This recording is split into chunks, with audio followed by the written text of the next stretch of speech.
জমিয়তে উলামায়ে ইসলাম বাংলাদেশ একটি নাম, একটি চেতনা। বন্যার শুরু থেকেই মানুষের পাশে ছিলেন এই দলটি।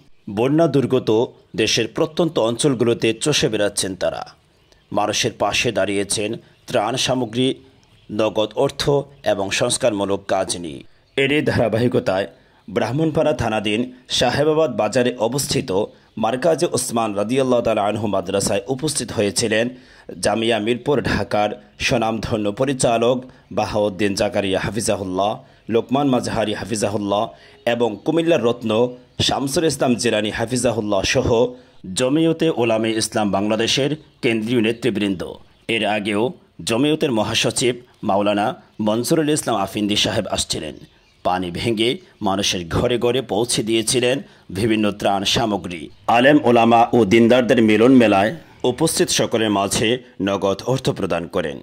এছাড়াও যাদের ব্যবসা প্রতিষ্ঠান, ঘরবাড়ি, ফসল জমি বিনষ্ট হয়েছে, বন্যার পানিতে ভেসে বিপর্যয়ের মুখে পড়েছে, ক্ষতিসাধন হয়েছে, তাদের জন্য পুনর্বাসনের কাজ করবেন বলে আশ্বাস দিয়েছেন।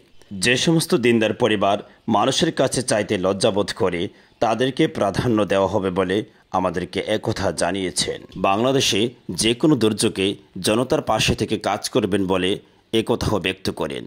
আমরা দোয়া করি আল্লাহ তাআলা যেন উলামায়ে কেরামের সম্মান আরও বৃদ্ধি করে দেন, মানুষের পাশে থেকে সেবা করতে পারেন।